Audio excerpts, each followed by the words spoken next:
है फ्रेंड्स, मैं रमेश सर आपके अपने YouTube channel the study for ambition में आपका बहुत बहुत स्वागत है। दोस्तों, एमसीक्यू की अगली कड़ी में आज स्वराज पार्टी से संबंधित बने हुए विभिन्न प्रतियोगी परीक्षाओं में एमसीक्यू आइए देखते हैं। सबसे पहला है, स्वराज पार्टी के संस्थापक कौन थे? स्वराज पार्टी के संस्थापक कौन थे? स्वराज पार्टी के संस्थापक पूछ रहा है। तो दोस्तों, स्वराज पार्टी के संस्थापकों में जो भी है विकल्प में दिया हुआ है महात्मा गांधी, जवाहरलाल नेहरू, तिलक और सी.आर. दास। दोस्तों, इन सबों को विकल्प में जाने से पहले, आंसर देने से पहले देखते हैं कि स्वराज पार्टी का अपना खुद का थोड़ा इतिहास क्या है। तो दोस्तों, स्वराज पार्टी इसकी स्थापना 1 जनवरी 1 जनवरी। दोस्तों, स्वराज पार्टी से संबंधित एक घटना है कि आखिर में स्वराज पार्टी की स्थापना क्यों हुई, आखिर क्यों की गई स्वराज पार्टी की स्थापना। तो दोस्तों, 1 जनवरी 1923 को स्वराज पार्टी का गठन किया गया। अच्छा, इसके पीछे जो बनने के पीछे जो कारण है कि असहयोग आंदोलन के दौरान चौरी चौरा कांड जब हुआ था, तो महात्मा गांधी ने असहयोग आंदोलन को, जब बहुत ही चरमोत्कर्ष पे था, जिस समय स्वतंत्रता की प्राप्ति के लिए आंदोलन चले हुए थे, ये असहयोग आंदोलन काफ़ी चरमोत्कर्ष पे था और उसकी परिणति काफ़ी सकारात्मक लिए हुए होती, परंतु महात्मा गांधी ने चौरी चौरा कांड को एक नकारात्मक परिदृश्य में लेते हुए अपने असहयोग आंदोलन को वापस ले लिया। अच्छा, असहयोग आंदोलन को जब वापस लिया तो बहुत सारे ऐसे लीडर थे जो इस कार्य का विरोध किए, जिसमें सी.आर. दास जो है महत्वपूर्ण थे। और सी.आर. दास जो है इनका ज़बरदस्त विरोध करते हुए स्वराज पार्टी का गठन किए। सी.आर. दास का मतलब कि आंसर हो गया आपका सी.आर. दास। दोस्तों, सी.आर. दास जो है इसका जो है गठन किए, और इनके साथ गठन करने वालों में और भी समर्थक थे। एक तो मोतीलाल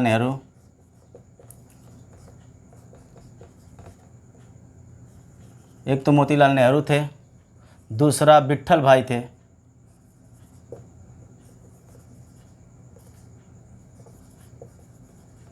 विट्ठल भाई पटेल। दोस्तों, विट्ठल भाई पटेल थे, और जो तीसरे नंबर के थे नरसिंह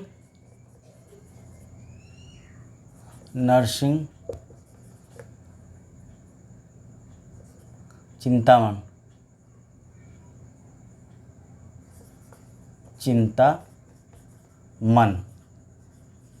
नरसिंह चिंतामन थे। और दोस्तों, इस नरसिंह चिंतामन जो है मोतीलाल थे ही, ये 4 लोग थे, सी.आर. दास, मोतीलाल नेहरू, विट्ठल भाई पटेल और नरसिंह जी। ये इन लोगों ने मिलकर स्वराज पार्टी का गठन किया 1 जनवरी 1923 में। तो दोस्तों, ये रहा है आपका स्वराज पार्टी का एक छोटा सा इतिहास। अब आइए दोस्तों देखते हैं कि जब स्थापना की बात हुई है तो इस स्थापना में गांधी जी ने क्या किया था। गांधी जी को ले लेते हैं। गांधी जी, इनको देखेंगे तो इन्होंने एक गठन किया था, एक संघ का गठन किया था। उस संघ का नाम था अखिल भारतीय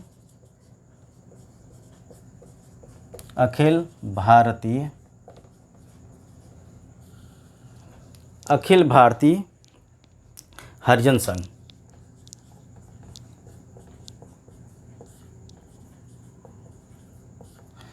दोस्तों, गांधी जी ने अखिल भारतीय हरिजन संघ का गठन किया था। अच्छा, अखिल भारतीय हरिजन संघ का जो गठन किया था वो कब किया था? 1932 में।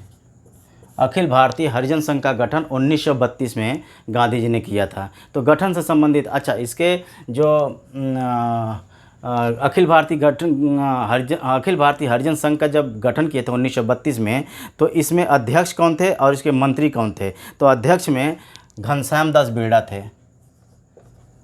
घनश्याम दास बेड़ा।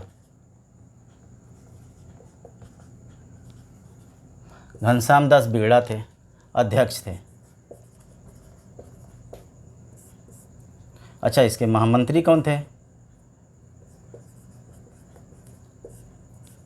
घनश्याम दास बिगड़ा जो है इसके अध्यक्ष रहे हैं और महामंत्री थे अमृतलाल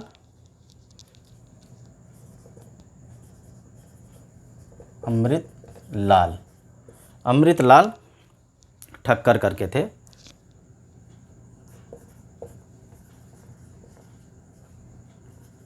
अमृतलाल ठक्कर, यानी कि महात्मा गांधी जी से संबंधित अखिल भारतीय हरिजन संघ का गठन किए। 1932 में इस संघ का गठन हुआ था और इसके अध्यक्ष जो है आपके घनश्याम दास बिगड़ा थे और आपके महामंत्री अमृतलाल ठक्कर थे। तो ये रहा दोस्तों महात्मा गांधी जी से संबंधित कुछ जो स्थापना किए थे, इस स्थापना का विवरण।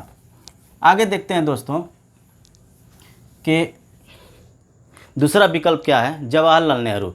जवाहरलाल नेहरू से संबंधित देख लेते हैं कि जवाहरलाल नेहरू ने क्या किया था। तो जवाहरलाल नेहरू ने भारतीय राष्ट्रीय कांग्रेस के एक मेन लीडर के रूप में रहे हैं, परंतु किसी प्रकार की स्थापना नहीं किए हैं। लेकिन प्रधानमंत्री बनने के बाद इन्होंने एक आंदोलन छेड़ा था, वो गुट निरपेक्ष आंदोलन था। वो गुट निरपेक्ष आंदोलन, एक गुट निरपेक्ष आंदोलन, ये ये जवाहरलाल नेहरू ने गुट निरपेक्ष आंदोलन शुरू किया था। अच्छा दोस्तों, जवाहरलाल नेहरू ने जो गुट निरपेक्ष आंदोलन किया था वो अप्रैल 1961 में किया था। अप्रैल 1961 में गुट निरपेक्ष आंदोलन का इन्होंने गठन किया था। अच्छा, गुट निरपेक्ष आंदोलन में दो देश ऐसे थे जो भाग लिए थे। दो देश ऐसे थे, एक मिस्र था, एक देश तो मिस्र था और दूसरा देश जो है दोस्तों यूगोस्लाविया था। क्या? यूगोस्लाविया।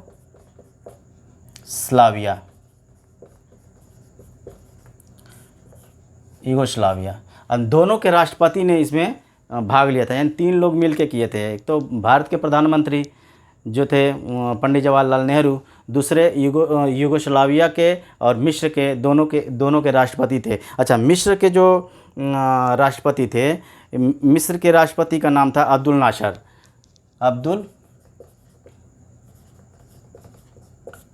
नासर या नासिर कह सकते हैं, अब्दुल नासिर। मिस्र के जो राष्ट्रपति थे अब्दुल नासिर थे और जोसेफ ब्राव टीटो जो थे, जोसेफ ब्राव टीटो, ये यूगोस्लाविया के राष्ट्रपति थे। यानी कि मिस्र के राष्ट्रपति नासिर जी थे और यूगोस्लाविया के राष्ट्रपति जोसेफ ब्राव टीटो थे। तो ये रहा गुट निरपेक्ष आंदोलन से संबंधित, यानी कि जवाहरलाल नेहरू जी से संबंधित कुछ इम्पॉर्टेंट पॉइंट गठन से। अच्छा, गठन की बात है तो तिलक जी, बाल गंगाधर तिलक जी को देख लेते हैं। बाल गंगाधर तिलक।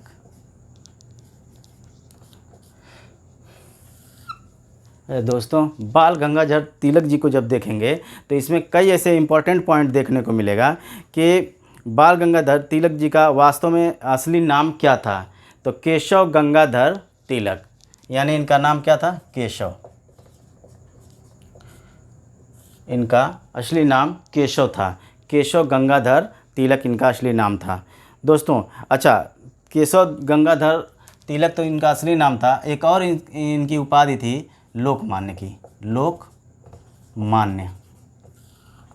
लोकमान्य की इनकी उपाधि थी। इनको लोकमान्य के नाम से इन्हें जाना जाता था, यानी कि लोगों के बहुत ही फेमस प्रसिद्ध व्यक्ति थे लोगों के बीच के। तो ये बाल गंगाधर तिलक जी से संबंधित ये कुछ पॉइंट हैं। और दूसरी बात, ये 1907 में नरम दल और गरम दल दोनों विभाजित हो गया। तो ये एक्चुअली ये गरम दल के थे और गरम दल जब विभाजित हुआ, नरम दल और गरम दल जब विभाजित हुआ तो गरम दल के लीडर के रूप में ये निकल के आए और इन्होंने जो है होम रूल की स्थापना की। किसकी? होम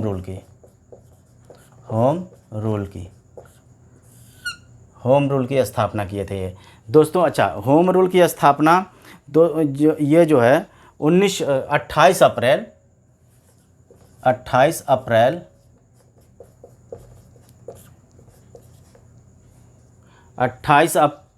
1916 को इन्होंने किया था। 28 अप्रैल 1916 को होम रूल की स्थापना की थी बाल गंगाधर तिलक जी ने। तो स्थापना के संदर्भ में इन्होंने एक होम रूल लीग की स्थापना किए थे, होम रूल लीग। तो ये रहा दोस्तों बाल गंगाधर तिलक जी से कुछ इम्पोर्टेंट पॉइंट। अब आगे देखते हैं दोस्तों CR।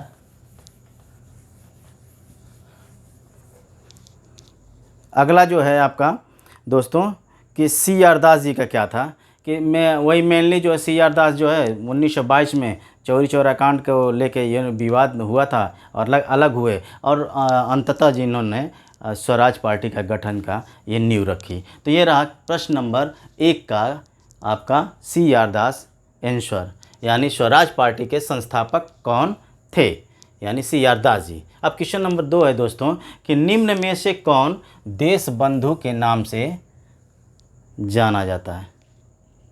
देश बंधु के नाम से किसे जाना जाता है दोस्तों? तो देश बंधु के नाम से किसे जाना था? सबसे पहले तो आप देख लीजिए कि उपनाम से संबंधित बात चल रही है। तो चंद्रशेखर जी हैं, चंद्रशेखर जी, इन्हें क्या कहा जाता है? आज़ाद कहा जाता है, आज़ाद। चंद्रशेखर जी को आज़ाद कहा जाता है दोस्तों। अच्छा, दूसरा है कि दूसरा आपका A.O. ह्यूम से संबंधित देख लेते हैं। A.O. ह्यूम दोस्तों, A.O. ह्यूम जो है 1885 में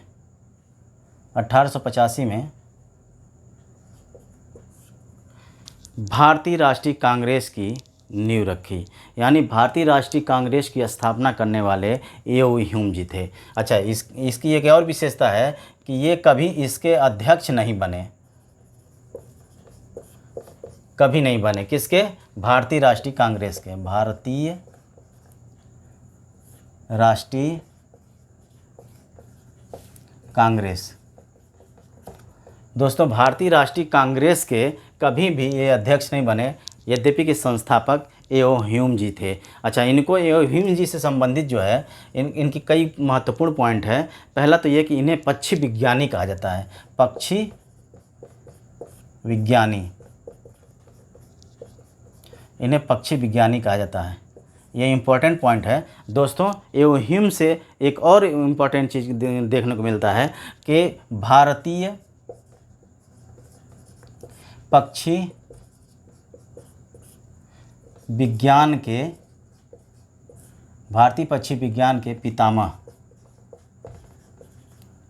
A.O. ह्यूम जी को भारतीय पक्षी विज्ञान के पितामह कहा जाता है। तो दोस्तों, ये रहा A.O. ह्यूम से संबंधित कुछ इम्पोर्टेंट पॉइंट।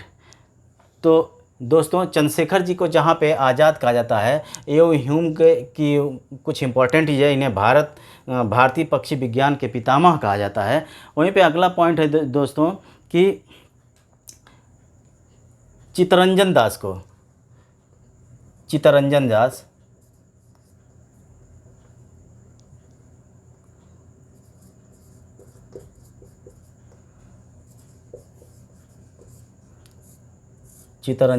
को दोस्तों, इन्हें CR दास भी कहा जाता है।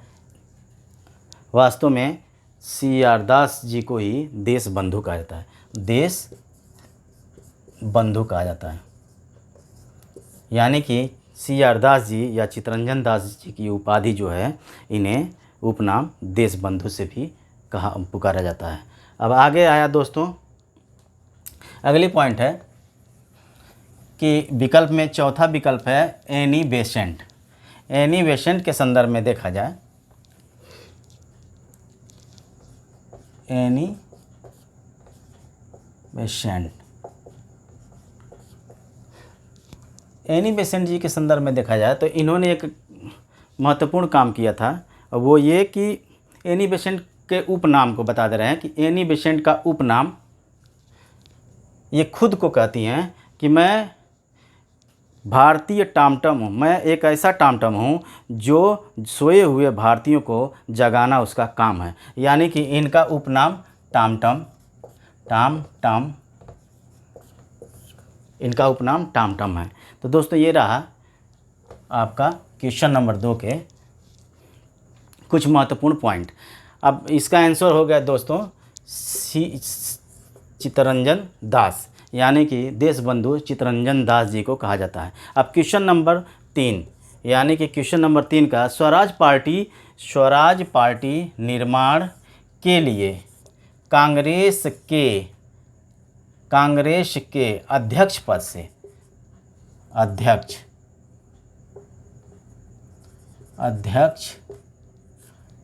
पद से, कांग्रेस के अध्यक्ष पद से किसने इस्तीफा दिया था? यानी कांग्रेस के अध्यक्ष पद से किसने इस्तीफा दिया था, ये है मेन क्वेश्चन। तो दोस्तों इसमें आंसर है CR दास, मोतीलाल नेहरू, विट्ठल भाई पटेल और फिरोज शाह मेहता। तो दोस्तों जो कांग्रेस के विभिन्न पदों पर रहने वाले इनमें से सभी हैं, जिसमें CR दास भी रहे हैं, मोतीलाल नेहरू भी रहे हैं, विट्ठल भाई पटेल भी रहे हैं, फिरोज शाह मेहता भी। तो दोस्तों इसमें देखा जाए तो CR दास को देख लिया जाए। CR दास जी जो हैं ये 1922 में ये कांग्रेस के अध्यक्ष रहे हैं,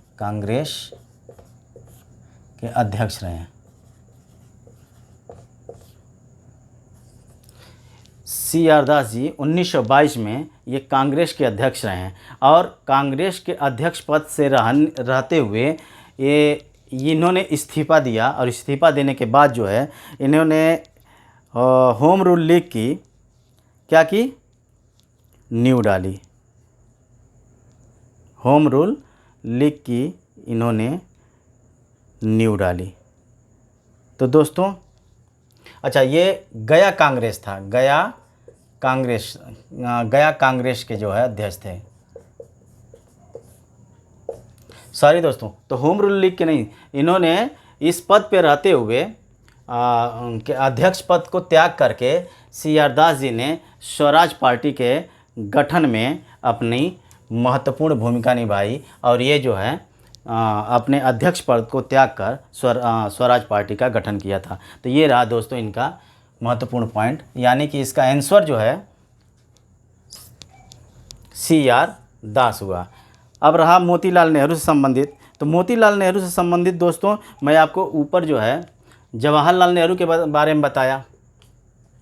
तो जवाहरलाल नेहरू के पिताजी जो है मोतीलाल नेहरू थे। मोतीलाल नेहरू जवाहरलाल नेहरू के पिता थे। तो दोस्तों मोतीलाल नेहरू एक जो है काफ़ी महात्मा गांधी जी के साथ रहे और महात्मा गांधी जी के साथ रहते रहते ये उनकी अपनी उदारवादी नीतियों के साथ चलते रहे, परंतु अपने आप में बहुत ही उग्रवादी और क्रांतिकारी प्रवृत्ति के थे। और कंडीशन यही असहयोग आंदोलन जब हुआ, असहयोग आंदोलन का जब इन्होंने वापस लिया तो वहाँ से इन्होंने जो है कांग्रेस से ये भी इस्तीफा दे दिए।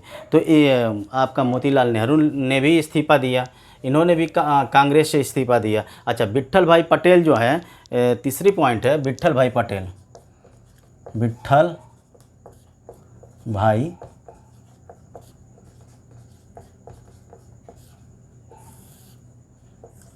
दोस्तों विट्ठल भाई पटेल जी भी ये कांग्रेस पद से इस्तीफा दिए थे। विट्ठल भाई पटेल कांग्रेस पद से 1890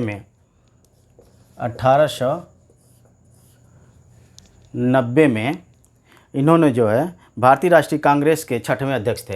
यानी कि 6वें भारतीय राष्ट्रीय कांग्रेस का जब अधिवेशन हुआ था तो उसके ये अध्यक्ष रहे हैं। 6वें भारतीय राष्ट्रीय कांग्रेस के क्या रहे हैं, ये अध्यक्ष रहे हैं, अध्यक्ष। इनसे इनसे इम्पॉर्टेंट पॉइंट ये है दोस्तों कि छठवें भारतीय राष्ट्रीय कांग्रेस के अध्यक्ष रहे हैं। और दोस्तों बॉम्बे क्रॉनिकल एक जो पत्रिका थी, पत्र जो है पर डे निकलने वाली पत्र थी बॉम्बे क्रॉनिकल, इस जो इंग्लिश में थी ये निकालते थे, ये बॉम्बे क्रॉनिकल,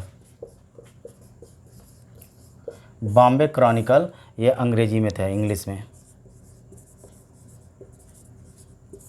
तो दोस्तों बॉम्बे क्रॉनिकल, और ये अपनी बुजुर्ग यानी कि उम्र के अंतिम पड़ाव में भी इस पत्रिका को निकालते रहे, इस पत्र को निकालते रहे। तो दोस्तों विट्ठल भाई पटेल भी कांग्रेस के इसी समय जो है इन्होंने जो है इस्तीफ़ा दिया था, उसी समय इन्होंने भी इस्तीफ़ा दिया जब असहयोग आंदोलन को वापस लिया गया। तो ये रहा विट्ठल भाई पटेल से संबंधित कुछ इम्पॉर्टेंट तथ्य। और दोस्तों विट्ठल भाई पटेल हो गए, और विट्ठल भाई पटेल के बाद दोस्तों ऐसा कुछ नहीं, फिरोज शाह मेहता से कोई नहीं है, बस मेन इम्पॉर्टेंट जो है आपका देख लीजिए, CR दास जो है इसके निर्माण के अध्यक्ष पद पे रहते हुए, कांग्रेस के अध्यक्ष पद पे रहते हुए भी उन्होंने जो है इस्तीफ़ा दिया था। अब दोस्तों अगला क्वेश्चन है कि क्वेश्चन नंबर 4 कि दीपावली घोषणा पत्र क्या है। दीपावली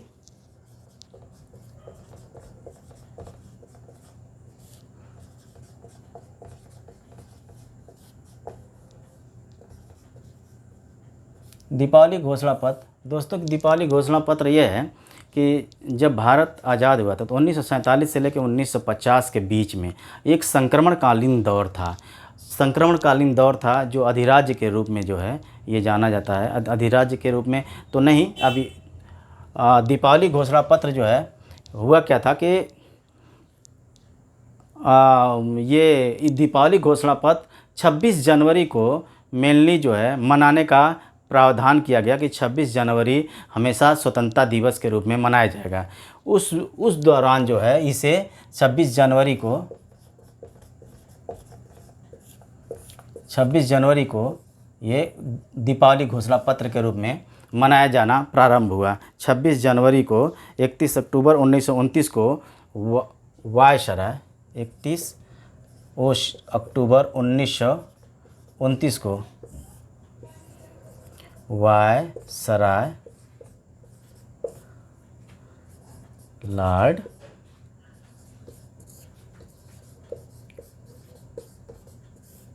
दोस्तों 26 जनवरी 1929 को वायसराय लॉर्ड इरविन ने दीपावली घोषणा पत्र से संबंधित हैं।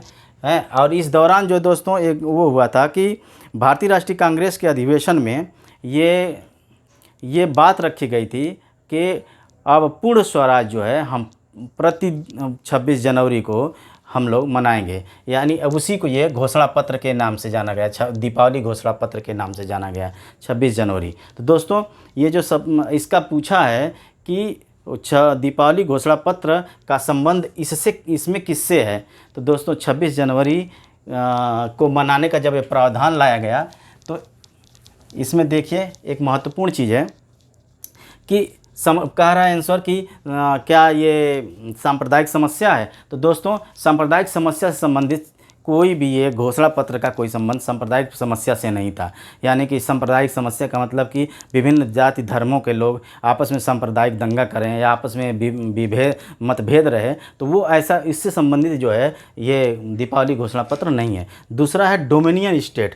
दोस्तों तो ये डोमिनियन स्टेट जो है इसका आंसर है, क्योंकि 26 जब घोषणा पत्र लाया गया था दीपावली घोषणा पत्र, उसके पहले जो है ये प्रावधान किया गया। तो देखा गया कि 1947 से लेकर 1950 के बीच में एक संक्रमणकालीन का दौर था। उस संक्रमणकालीन के दौर में ही जो है ये चला, अधिराज्य से संबंधित एक प्रक्रिया चली, जो अंग्रेज़ों को आज़ादी के बाद भी अंग्रेज़ों का कहीं न कहीं एक आधिपत्य वहाँ उस समय स्थापित था। अधिराज्य कुछ राज्य जो थे अंग्रेज़ों के अधीन रहते हुए भी कार्य कर रहे थे, जो लोकतांत्रिक रूप से कार्य कर रहे थे, परंतु वो अधिराज्य के अंतर्गत आ रहे थे। तो दोस्तों ये रहा डोमिनियन स्टेट। और अगला है जो दोस्तों श्रमिक नेताओं। तो दोस्तों श्रमिक नेताओं से का मतलब है कि श्रमिक दल के जितने भी श्रमिक था, श्रमिकों के लीडर हुआ करते, तो उसका कोई इससे संबंध नहीं है। एक रहा इससे अस्पृश्यता से संबंधित एक क्वेश्चन बार बार बनाता है अस्पृश्यता, अस्पृश्यता से संबंधित बार बार क्वेश्चन बनाता है कि अस्पृश्यता का अंत जो है किस अनुच्छेद के अंतर्गत है। तो आर्टिकल 17 के अंतर्गत जो है ये अस्पृश्यता का दोस्तों अंत है। तो इस प्रकार जो है दोस्तों ये रहा स्वराज पार्टी का के संबंधित जितने भी एमसीक्यू बने हुए हैं। अब तक तो 4 एमसीक्यू हम कराए हैं, अगला और भी एमसीक्यू इसके जितने भी एमसीक्यू मिलेंगे उन्हें हम कराएंगे। लेकिन दोस्तों ये स्वराज पार्टी से संबंधित महत्वपूर्ण एमसीक्यू जो बार बार हर प्रतियोगी परीक्षाओं में पूछता है, तो दोस्तों इसे जो है आप एक बार ध्यान से देख लीजिएगा। बाकी इसके साथ जितने भी क्वेश्चन कराए हैं वो सारे के सारे इम्पोर्टेंट हैं और बार बार इन सारे प्रतियोगी परीक्षाओं में ये सब पूछे गए हैं। तो दोस्तों ध्यान से लेक्चर ज़रूर सुनिएगा और इसको एक बार ज़रूर देख लीजिएगा। दोस्तों अगर ये मेरा वीडियो आपको कहीं से भी प्रभावित किया हो तो इसे लाइक, शेयर और सब्सक्राइब ज़रूर कीजिएगा और बेल आइकन की घंटी आप बजा दीजिएगा ताकि मेरा कोई भी आने वाला वीडियो आप तक सबसे पहले पहुंचे। दोस्तों गुड बाय।